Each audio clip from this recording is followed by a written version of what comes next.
Welcome to Life's Questions, the podcast fueled by curiosity and wonder. I'm your host, Charity Youngblood, and I am so grateful that you are here with me today. Let's get started with today's question. What season are you in? What season are you in? So I was reading one of the many self-help books that I read, personal growth, whatever people are calling the industry now.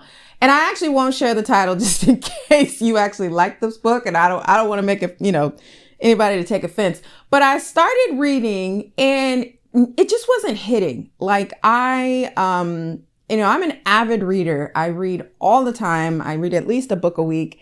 And, I do have standards when it comes to the writing, but personal growth and self-help books specifically, nonfiction, are some of the books that I have flocked to and really just gotten into over the past, 8 or 9 years, anything where I can learn more about myself and how to improve and just all these different, things, productivity, habits, spirituality. The point is, I realized that I needed to ask myself some questions and first of all, discover if it was just the book, right? Because maybe I just, wasn't really feeling how the author was writing, or it was something deeper. And so that actually pushed me to this question that I'm asking now. And I had to ask myself, what season are you in? Because sometimes we forget what season we're in impacts almost every element of our life. And a lot of times, if you're anything like me, you might start to do something that you typically really, really like to do. And then you're not feeling it. And you're like, oh my God, what's wrong with me? What's going on? And you start kind of going maybe the judgmental route where we already don't want to be.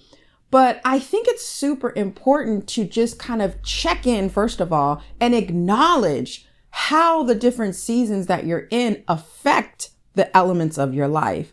So what I realized when I was exploring this question is I'm in a season where I just want to enjoy my life. Like I'm not striving to anything. My goals are pretty basic. I'm just saying I've been on this road for a very long time and I'm really in a space where everything is good.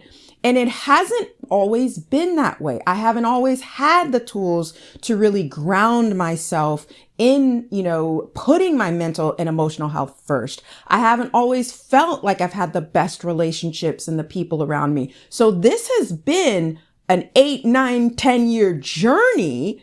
But what I realized is I'm at the place where I want to be. And what I'd like to do, what I'm planning to do in the background over the next 3 or 4 months is really compile a lot of the tools and resources that help me get to this point and share them with you in very succinct, practical ways so that hopefully you too can just take those little steps. Like I said, it took 8 or 9 years. This was not overnight, but hopefully it won't take that long for you. But, I just wanted to be able to say, how did I get here and share that with, whoever is also seeking that information. So as you are exploring this question in whatever way works best for you, first of all, make sure that you're in the mindset to ask yourself this question. And if you feel like, you're a little prickly, you're a little tired, or, you need to go outside for a walk, do that. But make sure you're in the right mindset that you're able to ask yourself this question in curiosity, not judgment. So that's what I had on my heart today. I'm really excited about this season. Very, very glad that I decided to come back. So I hope you are too. As always, thank you so much for listening. Please rate and review this podcast wherever you're listening to my words. And if this episode has been helpful for you, please share it. And until next time, take care.